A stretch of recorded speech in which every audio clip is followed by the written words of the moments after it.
Hi friends, Solos is back in Apex Legends Season 21, but it has a few new twists to change the experience a little bit. So I'm going to talk you through how the new features work in Solos, and hopefully that's going to help you win a few more games in your Solos experience. Don't worry, I'll do a separate video with a bunch of tips on how to win in Solos later this week as well, so don't forget to like and subscribe. First up on the agenda, where do you find Solos? Well, it's taken over duos, meaning it's replaced where the normal duos playlist sits. The good news is Solos is going to be around for about 6 whole weeks, up to the 24th of June, so don't worry if you can't play today, you've still got time. In terms of the maps, it follows the same pubs map rotation as trios, but it will have a few twists around how the maps work, which we'll get to in just a moment. Now with the return of Solos, there are 3 features you need to know about. The first are respawn tokens. In Solos, this time around, you start the game with a respawn token. It's a little like 3 strikes in that the respawn tokens allow you to drop back into the game, essentially meaning you've got 2 lives in Solos. And the respawn token will essentially drop you back into the game after your first death. You can even keep track of your respawn token by the little icon up there you see with the number 1 in. If you don't use that respawn token by the 4th round,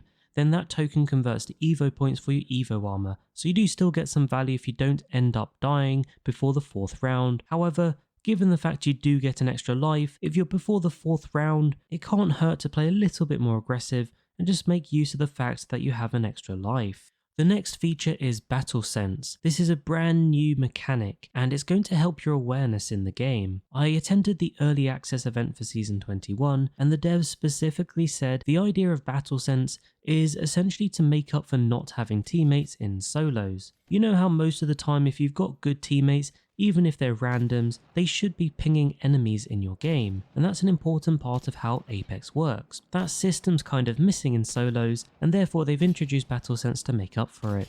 It's a fairly simple mechanic. All you need to do is keep an eye on the left side of your screen. When enemies are within a 50-meter radius or lower, you'll see this little visual indicator pop up, and that indicates an enemy is nearby. It doesn't tell you the direction of the enemy, but at least it triggers your awareness. So just keep an eye on that part of the screen, and when that little indicator pops up on your HUD, make sure you're extra aware because it means an enemy's near you. Do also keep a listen out for your audio, because there are audio cues that go with this Battle Sense mechanic as well. In case you're not sure how far 50 meters actually is, I've jumped into the firing range here just to give you an idea of the distance to the enemies. This is 50 meters. You can see it's fairly close, but there is still a bit of distance, so do watch out for that, but it is a good awareness tool. The next feature in Solos is auto healing. Much like Mixtape, you get auto healing when you lose health. It has a delay to start auto healing, again just like Mixtape, so if you take damage, it'll be paused for 6 seconds, and that's indicated by this red healing icon. But it will automatically start regenerating after that all the way up to 100 HP, although every time you take damage it will pause for 6 seconds again. Oh, and do be aware it doesn't work if you take ring damage, so if you're in the ring thinking it's automatically going to heal you, that's not going to work. Normal heals are available though, things like syringes and medkits, plus obviously you've got your shield cells, batteries and phoenix kits, meaning it's normally a good idea to use your batteries and shield cells before you pop those syringes and medkits in most situations. So those are the 3 main changes for Solos. A few other things you need to know about. Weapons are going to be fully kitted, and they'll go anywhere from the base grey weapons all the way up to gold fully kitted weapons. Oh, by the way, you can interchange the scopes, so don't forget you can do that. You'll also notice the lobbies are a little bit smaller. You've got 50 players playing in a Solos lobby instead of the normal 60. And to help out with what I mentioned around the maps being different, they've tweaked the rings slightly to be a little bit more like straight shot, where the zones are a little bit more restricted and they come in a lot faster than normal.